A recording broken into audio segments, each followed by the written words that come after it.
मैं सत्येंद्र सिंह।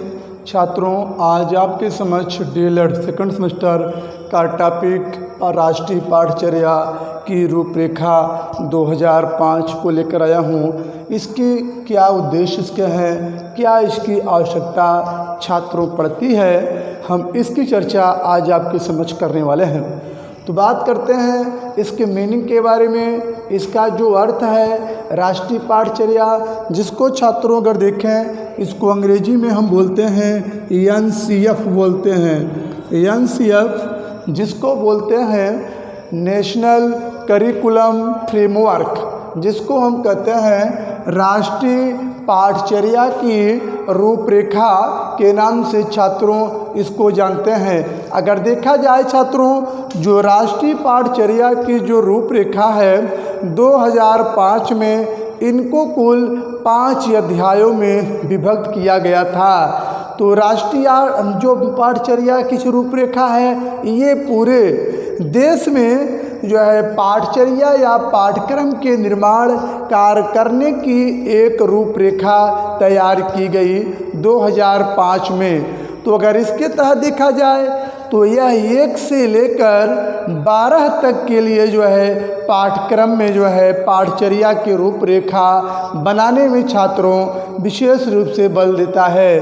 अगर इसके संदर्भ में देखें तो जो एनसीएफ है 2005, या जिनको हम कहते हैं राष्ट्रीय पाठचर्या की रूपरेखा 2005, इनको कुल छात्रों 5 अध्यायों में विभक्त किया गया है। पहला अध्याय आता है छात्रों परिप्रेक्ष्य में, परिप्रेक्ष्य आता है। फिर दूसरा आता है सीखना और ज्ञान। इनके जो अध्याय हैं छात्रों, तो इनका जो अध्याय जो मैंने बताया आपको कि इनको 5 जो है भागों में, या इनका जो अध्याय है छात्रों कुल 5 भागों में बांटा गया है, जिनमें पहला परिप्रेक्ष्य आता है, परिप्रेक्ष्य होता है। फिर जो दूसरा आता है सीखना या अधिगम और जो है ज्ञान आता है। जो दूसरा आता है कि इसमें परिप्रेक्ष्य का मतलब ये होता है कि आप जो है छात्रों को किसके परिप्रेक्ष्य में क्या बातें बता रहे हैं, किस चीज़ के बारे में आप उन्हें अवगत करा रहे हैं, किस परिप्रेक्ष्य में क्या आपको उद्देश्य है पठन पाठन कराने का, जो पाठचर्या का निर्माण कर रहे हैं क्या उद्देश्य है। तो यहाँ पर जो एनसीएफ है, इनको जो 5 भागों में छात्रों बांटा गया है, उनमें पहला आता है हमारा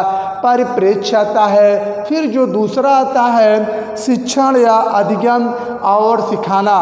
तो अधिगम और ज्ञान के विषय में बात है कि जो दूसरा अध्याय आता है अधिगम और ज्ञान, तो छात्र ने कितना सीखा है, उसको आप किस ढंग से सिखा रहे हैं, और उसके बाद फिर उनको कितना ज्ञान प्राप्त हो गया या उन्हें कितना ज्ञान मिल गया। तो जो ये राष्ट्रीय पाठचर्या की रूपरेखा है अधिगम और ज्ञान प्रदान करना, तो सिखाने से है कि छात्र ने हमारे बताने के बाद या हमारे सिखाने के बाद वो कितना ज्ञान प्राप्त किया है या छात्र ने कितना ज्ञान प्राप्त किया है। तो ये जो एनसीएफ है, इसका जो सेकंड जो है अध्याय या जो दूसरा अध्याय है अधिगम और जो है ज्ञान हो गया। इसी तरीके से जो ये थर्ड अब आता है अध्याय पाठचर्या के क्षेत्र आता है। पाठचर्या के क्षेत्र क्या स्कूल की स्टेज होती है या स्कूल की क्या अवस्थाएं होती हैं, फिर इसका जो है आकलन कैसे किया जाए। तो ये सारी बातों को छात्रों ये अध्याय नंबर 3 में रखा गया है। अध्याय 3 में क्या बातें समाहित किया गया है कि क्या करिकुलम, क्या पाठ्यक्रम या क्या पाठचर्या का छात्रों क्षेत्र है। फिर पाठचर्या के क्षेत्र के बाद फिर इसके स्कूल जो होते हैं या विद्यालय होते हैं, क्या इनकी अवस्थाएं होती हैं, इनकी अवस्थाओं को हम कितने भागों में बांट सकते हैं, किस ढंग से छात्रों को पढ़ाया जाए, क्या इनके स्टेज बनाया जाए। तो उन्हें स्टेज को हम जो है अलग अलग भागों में बांटने कार्य करते हैं। स्कूल की अवस्थाएं, जैसे जो स्कूल होते हैं इनको भी कई स्टेजों में छात्रों बांटा जा सकता है। जैसे कुछ तो 1 से 5 तक के लिए जो स्कूल या फॉर्मेशन किया गया स्कूल बनाने का, तो उसमें कुछ अलग तरीक़ों से जो है पाठ्यक्रम का फॉर्मेशन करना चाहिए। और इसी तरीके से कुछ उच्च प्राथमिक हैं, कुछ माध्यमिक हैं, कुछ जो है या उच्च स्तर के या इंटर जो कॉलेज खुले हैं। तो कहने का मतलब यह है कि स्कूल की अलग अलग जो व्यवस्थाओं में उसको बांटना चाहिए। और उसके वजह से पाठचर्या का क्षेत्र, तो पाठचर्या का क्षेत्र भी अलग अलग, या जो पाठ्यक्रम का फॉर्मेशन छात्रों किया गया है उसको अलग अलग जो क्षेत्रों में उसको बांटकर छात्रों को बताया जाए। जैसे प्राथमिक स्तर की जो है पाठचर्या है उसके लिए कुछ अलग क्षेत्र इनका रखा जाए, और कुछ उच्च प्राथमिक है तो उनको लिए पाठचर्या या जो पाठ्यक्रम है उनका एक अलग से छात्रों क्षेत्र रखा जाए। फिर इसी क्रम में छात्रों आगे आता है, फिर माध्यमिक आता है, फिर इसी क्रम में जो अलग अलग इनका जो क्षेत्र रख करके फिर छात्रों का इवैल्यूएशन करना या उनका आकलन करना, ये अध्याय नंबर जो है 3rd में ये रखा गया है। तो जो एनसीएफ है छात्रों, जो एनसीएफ का नंबर 3rd आता है, पाठचर्या का क्षेत्र आता है, स्कूल की अवस्थाएं हो गया, फिर आकलन कैसे आप कर रहे हैं। फिर इसी तरीके से फिर जो नंबर 4th आता है, जो नंबर 4th आता है छात्रों, 4th आता है विद्यालय आता है, इसमें स्कूल या विद्यालय कह सकते हैं। फिर उसके बाद विद्यालय एवं क्या कक्षा का इन्वायरमेंट है, या विद्यालय या कक्षा का क्या वातावरण है, आप उनके बारे में ये विशेष रूप से जो छात्रों बल देता है। विद्यालय एवं कक्षा का वातावरण, तो जो एनसीएफ है ये जो 5 अध्यायों में छात्रों कुल बटा हुआ है। कैसा स्कूल है, स्कूल किस ढंग से बना हुआ है, उसका फॉर्मेशन कैसे हुआ है, और उसके बाद जो है इस अध्याय में कक्षा का वातावरण या जो क्लास है उनका इन्वायरमेंट क्या है, उस जो है कक्षा में किस ढंग से कौन सा जो है व्यवस्था की गई है, जो कि कक्षा का वातावरण अच्छा है कि नहीं है, उसमें जो क्लास में जो रोशनदान लगे हैं उसमें प्राय प्रकाश आने की पूर्ण व्यवस्था है या फिर नहीं है, उसमें छात्रों में प्रकाश आसानी से आ रहा है, और इससे जो है ताकि छात्रों को पढ़ने लिखने में कोई समस्या न आ सके। तो छात्रों कहने का मतलब यहाँ पे यह है कि जो एनसीएफ है इनको जो 5 अध्यायों में बांटा गया है, इसमें 4था अध्याय हमारा आता है विद्यालय एवं जो कक्षा का वातावरण है किस ढंग से है, कैसा है, इस पर वो बल देने का छात्रों कार्य करता है। फिर इसी तरीके से देखें जो 5वां अध्याय आता है, या तो छात्रों जो हमारा 5वां अध्याय जो एनसीएफ जो पाठचर्या की रूपरेखा है उसमें आता है व्यवस्थागत सुधार।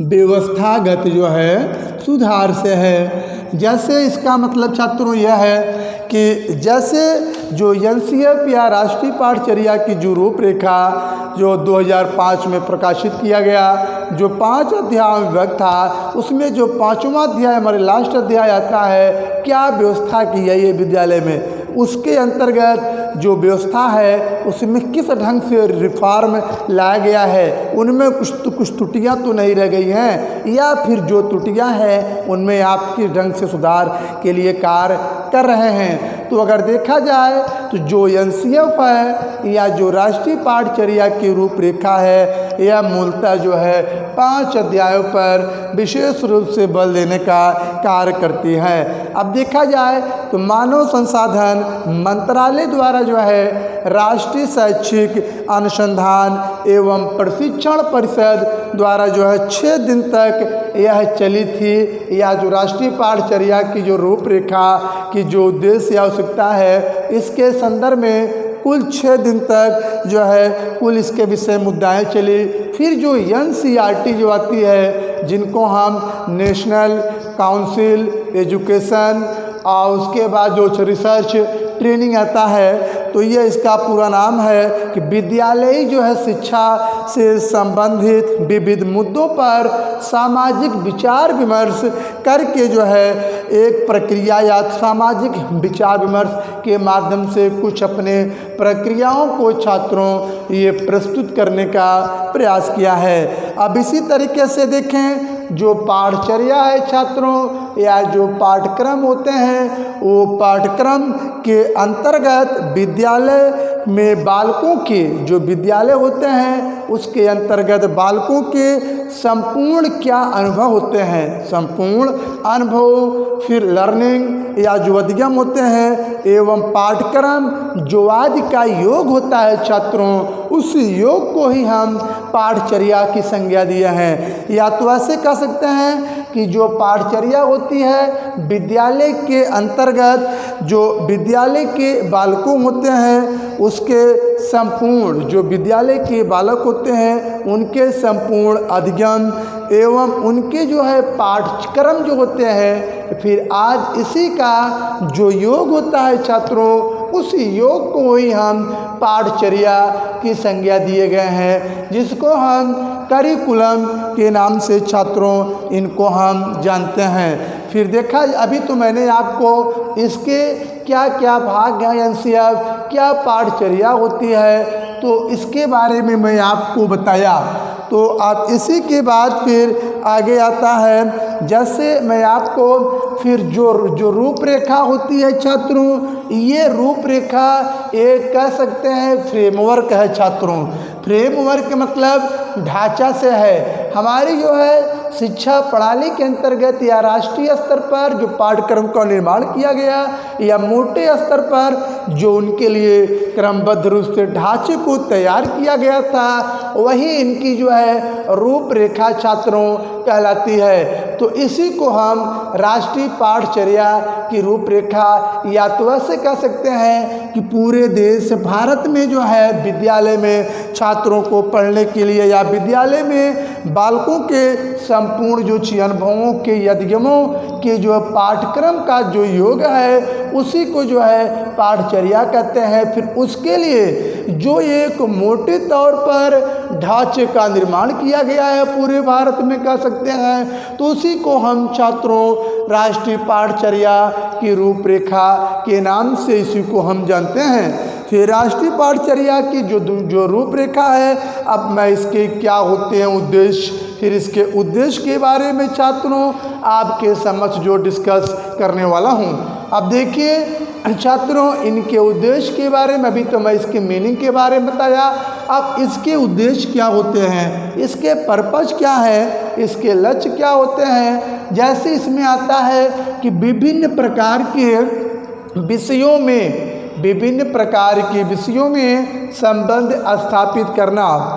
देखें, जो राष्ट्रीय पाठचर्या की जो रूपरेखा छात्रों 2005 में जो इनको बनाकर तैयार किया गया, तो इनका जो मुख्य उद्देश्य था कि जो विभिन्न प्रकार के जो विषय होते हैं या जो विभिन्न प्रकार के विषय हैं उनके मध्य जो है विषयों में प्रायः संबंध स्थापित किया जाए।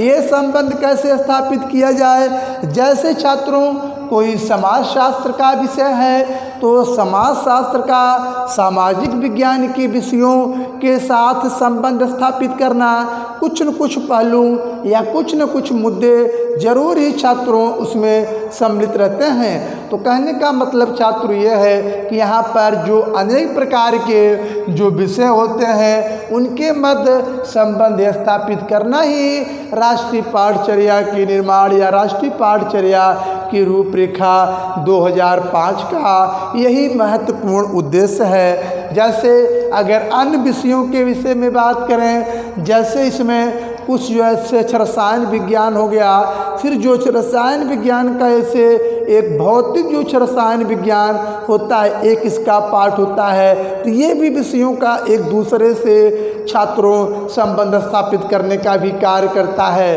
तो कहने का मतलब ये होता है कि कोई एक प्रकार का विषय है तो इसमें या अनेक प्रकार के जो भिन्न भिन्न प्रकार के विषयों हैं तो उनके मध्य जो है प्रायः कुछ न कुछ संबंध स्थापित किया जा सके, तो उन्हीं के बारे में जो है ये बातें करता है। जो कि इसका पहला पॉइंट है छात्रों कि विभिन्न जो है प्रकार के विषयों में संबंध स्थापित करना ही राष्ट्रीय पाठचर्या की रूपरेखा 2005 का प्रमुख उद्देश्य है। फिर इसके बाद छात्रों आता है सांस्कृतिक एवं आध्यात्मिक विकास करना। अब इसके बारे में देखें छात्रों तो सांस्कृतिक एवं आध्यात्मिक cultural the development of cultural and spiritual के बारे में बताना है। क्या होता है अब देखें तो ये राष्ट्रीय पाठचर्या की रूपरेखा 2005 जो लागू किया गया है छात्रों, इसके माध्यम से या इसका प्रमुख उद्देश्य सांस्कृतिक या क्या हमारी संस्कृति है या हमारी धर्म क्या है, रीति रिवाज क्या है, क्या परंपराएं हमारे देश में विद्यमान है, उन्हीं सब का फॉलो करते हुए और जो स्पिरिचुअल हैं जो आध्यात्मिक हैं उनको जो किस ढंग से हमको विकास करना है। तो यही जो है राष्ट्रीय पाठचर्या की जो रूपरेखा 2005 का प्रमुख उद्देश्य हमारे देश की धर्म, रीति रिवाज, परंपरा एवं आध्यात्मिक जो व्यक्ति हैं उनकी विकास कार्य पर विशेष रूप से बल देने का कार्य छात्रों करता है। तो ये था हमारा राष्ट्रीय पाठचर्या की रूपरेखा 2005 का सेकंड पॉइंट था इसके उद्देश्य के बारे में। अब हम चलते हैं नंबर 3 पॉइंट, शिक्षा और ज्ञान को विद्यालय को बाहरी जीवन के साथ जोड़ना। शिक्षा और ज्ञान को विद्यालय के बाहरी जीवन के साथ छात्रों जोड़ने से होता है। अब इसके बारे में आप लोग जैसे क्या है एजुकेशन, क्या है नॉलेज, तो एजुकेशन के बारे में जैसा कि एक अध्यापक अपने ज्ञान को, ये शिक्षा का मतलब होता है छात्रों अध्यापक अपने विचार को छात्रों तक किस ढंग से पहुंचा रहे हैं, क्या छात्रों को जो निर्देश दे रहे हैं, क्या समझाने बताने का कार्य कर रहे हैं, तो उनका जो समझाना बताना ही उनको जो है शिक्षा देने का कार्य करता है। फिर उसके बाद यहाँ पर छात्रों ज्ञान आता है। तो ज्ञान जो कि नॉलेज है इसके अंतर्गत ये बातें निहित है कि शिक्षा के द्वारा ही छात्र जो है ज्ञान की प्राप्ति में कहाँ तक सफल हुआ है। तो इनको जो है विद्यालय के हमको बाहरी जीवन के साथ कैसे जुड़ना है, तो विद्यालय जैसे क्लास चल रही है तो इन दोनों को जो है विद्यालय के एक आउटर या जो बाहरी जो जीवन के साथ जो जुड़ने पर विशेष बल देता है, यही इसका जो कह सकते हैं उद्देश्य है या इसका जो उद्देश्य होता है या राष्ट्रीय पाठचर्या की रूपरेखा 2005 का प्रमुख उद्देश्य है शिक्षा और ज्ञान को विद्यालय के बाहरी जीवन के साथ छात्रों जोड़ना। कैसे जोड़ना है? जब हम छात्रों को अपने ज्ञान से या अपनी शिक्षा से उनको जो हम ज्ञान दे देंगे अपनी शिक्षा से छात्रों को, तो विद्यालय के बाहरी जीवन के साथ एक संबंध भी वहाँ पर स्थापित किया जा सकता है कि अध्यापक ऐसे हैं वो वैसे हैं। इस ढंग से पढ़ा करके जो है कहने का मतलब ये बाहरी जीवन के साथ उनके संबंध को जोड़ने का कार्य छात्रों करता है। इसी तरीके से फिर आगे जो हमारा नंबर 3 पॉइंट आता है शिक्षण अधिगम की प्रक्रिया के विविध पहलुओं में वृद्धि करना। जो हमारी राष्ट्रीय पाठचर्या या जिनको हम छात्रों एनसीएफ कहते हैं, तो राष्ट्रीय पाठचर्या की जो रूपरेखा 2005 का प्रमुख उद्देश्य है कि जो शिक्षण अधिगम की जो प्रक्रिया है उनके विविध पहलू क्या हैं। जैसे विविध पहलू के विषय में बात करें छात्रों कि शिक्षण अधिगम, पहली बात करते हैं कि शिक्षण अधिगम होता क्या है। जैसे शिक्षण एवं अध्ययन दोनों का छात्रों एक घनिष्ठ संबंध होता है। अगर देखा जाए तो जहाँ पर शिक्षा होती है उसी स्थान पर जो है अध्ययन का भी वास या निवास स्थान होता है। कहा जाए तो दोनों जो एक दूसरे से जुड़े हुए हैं। अगर गहराई से देखा जाए छात्रों तो इन दोनों में परस्पर अंतः का गुण या अंतर का गुण विद्यमान रहता है। जो शिक्षण होता है अध्यापक के माध्यम से छात्र जो प्राप्त करता है या जो अध्यापक छात्रों को जो ज्ञान देता है अपने अध्यापन के माध्यम से, उसी प्रक्रिया को जो शिक्षण कहते हैं। अध्ययन का मतलब होता है जो छात्र ज्ञान प्राप्त कर रहे हैं अध्यापक के माध्यम से अपने अंदर किस ढंग से वो व्यवहार में परिवर्तन ला रहे हैं, तो वही प्रक्रिया ही जो है अध्ययन कहलाती है या उसको हम जो सीखना कहते हैं। अध्यापक के पढ़ाए हुए पाठ को छात्र जो कुछ सीखते हैं उसी प्रक्रिया को ही हम छात्रों अध्ययन कहते हैं। तो यहाँ पर जो टॉपिक है शिक्षण अध्ययन की प्रक्रिया को विविध पहलुओं में वृद्धि करना, जो इनके अनेक प्रकार के छात्रों अप्रोच हैं या इनके जो पहलू हैं उनमें जो वृद्धि करने के कार्य किया जाता है वो प्रायः शिक्षण अध्ययन कह सकते हैं। यहाँ पर सामग्री नहीं है तो शिक्षण अध्ययन सामग्री के माध्यम से ये सारी जो प्रक्रिया संपन्न होती है। जैसे शिक्षण अध्ययन सामग्री के माध्यम से उनके कुछ विविध पहलुओं में वृद्धि करने का, यानी कहने का मतलब जो है छात्रों के अंदर सोचने समझने तर्क करने की क्या क्षमता होती है उनमें भी प्राय वृद्धि करने का कार्य अध्यापक छात्रों के अंदर करता है। तो जैसे शिक्षण अध्ययन जो सामग्री होती है या जो शिक्षण अध्ययन की प्रक्रिया होती है उसमें एक क्रय भी होता है, एक जो है क्रय सामग्री कह सकते हैं, या तो एक कह सकते हैं एक श्रव्य हो गया, एक जो दृश्य हो गया, एक श्रव्य दृश्य सामग्री कह सकते हैं। जो शिक्षण अध्ययन की प्रक्रिया को हम कुछ अन्य सामग्रियों का प्रयोग करके छात्रों या उनको जब विविध पहलुओं में हम प्रायः वृद्धि करने का कार्य छात्रों करते हैं। तो विविध पहलू क्या पढ़ा रहे हैं, क्या स्टाइल है अध्यापन कार्य करने का, तो इन सब के माध्यम से छात्रों में हम वृद्धि कर सकते हैं। जो शिक्षण अध्ययन की प्रक्रिया है उनके विविध पहलुओं में वृद्धि करना ही एनसीईआरटी या जो हमारी राष्ट्रीय पाठचर्या की रूपरेखा छात्रों 2005 है इनके प्रमुख उद्देश्य हो गया। फिर इसी में अब फोर्थ पॉइंट हम आते हैं छात्रों शिक्षण अध्ययन या जो परीक्षा प्रणाली को अधिक लचीला एवं एकीकृत बनाना। तो जो राष्ट्रीय पाठचर्या की जो रूपरेखा छात्रों जब 2005 में इनको प्रकाशित किया गया है तो इनका प्रमुख उद्देश्य था कि जो परीक्षा हो रही है उसकी प्रणाली को प्राय जो लचीला बनाया जाए या परीक्षा प्रणाली को अधिक जो लचीला बनाने पर विशेष रूप से बल दिया और एकीकृत या इंटीग्रेशन की भावना उनके अंदर लाना।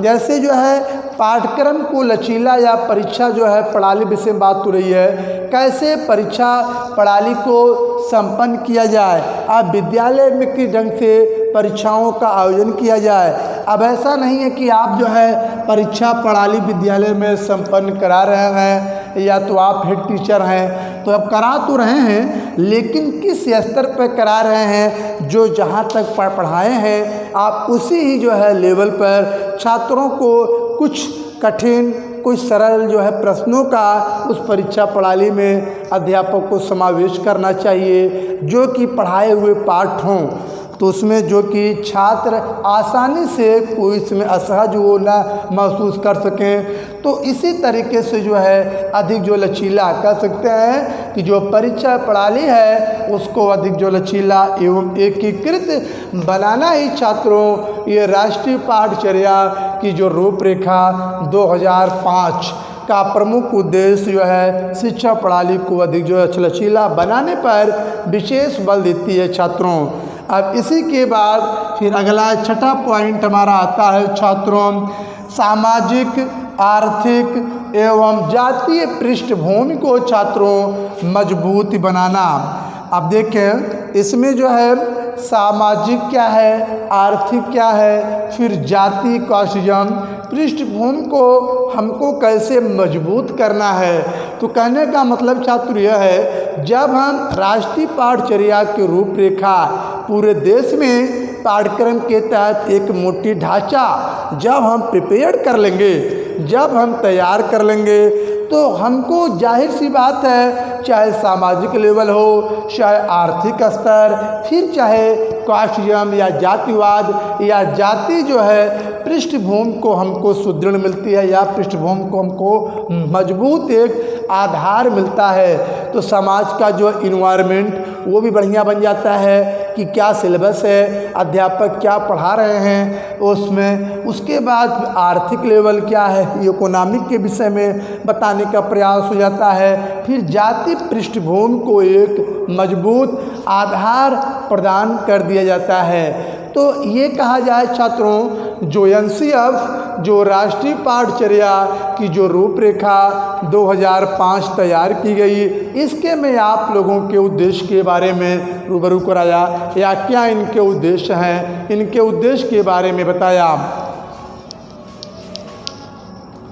अब इनके जो उद्देश्य थे छात्रों, इनके हम उद्देश्य के बाद फिर आपको क्या इनकी नीड्स पड़ती है, क्या इनकी आवश्यकता है छात्रों, अब हम इनकी आवश्यकता पर बल देते हैं। 21वीं सदी की मांग, जैसे जो राष्ट्रीय पाठचर्या की रूपरेखा 2005 को जब प्रिपेयर कर लिया गया छात्रों, या इनको जब तैयार कर लिया गया, तो इनकी आवश्यकता हमको कहाँ पर पड़ी कि 21वीं सदी, या कहने का मतलब जो 21वीं सदी की जो मांग थी उसकी पूर्ति जो है हमको करने के लिए हमको एनसीएफ की आवश्यकता पड़ी।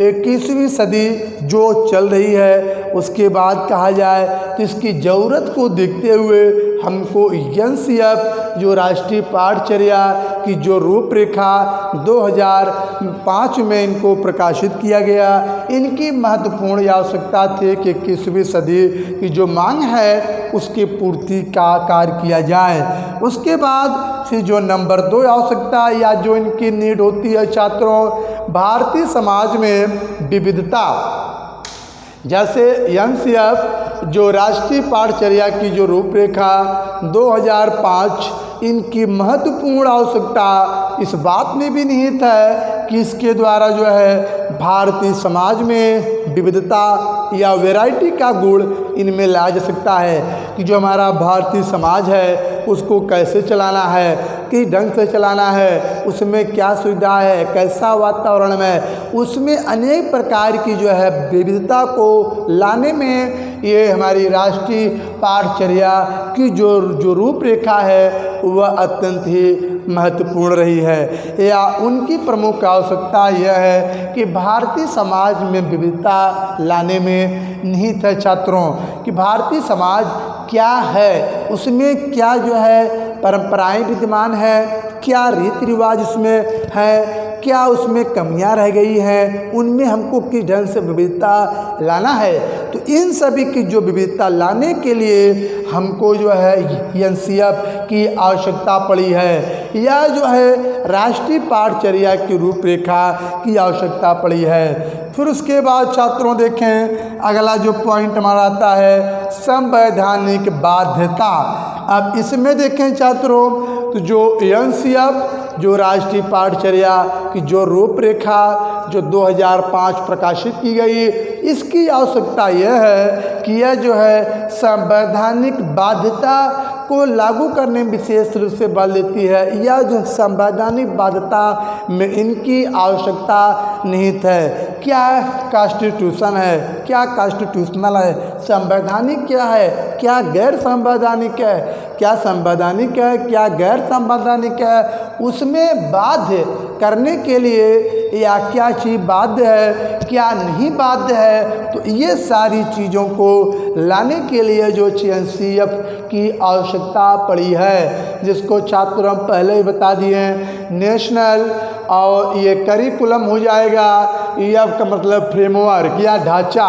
तो इसकी आवश्यकता जो है संवैधानिक बाध्यता में निहित है। फिर इसी के बाद आगे आता है छात्रों 4th पॉइंट है एनसीईआरटी का आवधिक व्यायाम। तो देखें तो जो राष्ट्रीय पाठचर्या की जो रूपरेखा एनसीईआरटी मुख्य रूप से आवश्यकता इस बात पर बल देता है कि जो एनसीईआरटी है, जो जिसको हम पूरा नाम national council education for research training, जिसको कहते हैं राष्ट्रीय अध्यापक शिक्षा या राष्ट्रीय अध्यापक शिक्षा प्रशिक्षण या अनुसंधान परिषद, जो कि इसका पूरा नाम है, इसी को जो है आवधिक व्यायाम पर विशेष रूप से बल देने का कार्य करती है। या कहने का मतलब जो कि विद्यालय या प्राथमिक लेवल के विद्यालय जो खुले हैं उनमें जो है कैसे व्यायाम किया जाए, ये जो है जो एनसीईआरटी के माध्यम से जो है व्यायाम पर विशेष रूप से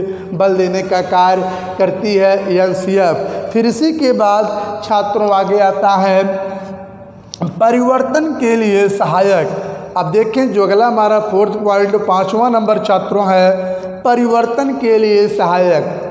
जो एनसीईआरटी 2005 छात्रों लाया गया है, इसकी महत्वपूर्ण आवश्यकता मेन ये था कि परिवर्तन जो लाने में सहायता प्रदान करने के लिए, या तो जो परिवर्तन जो लाने के लिए सहायक है। जैसे जो पाठ्यक्रम का फॉर्मेशन किया गया है, जाहिर सी बात है कुछ समय के बाद जो कुछ न कुछ चीज़ों में परिवर्तन का होना अत्यंत ही आवश्यक होता है, कुछ न कुछ चीज़ों में परिवर्तन जरूर होना चाहिए।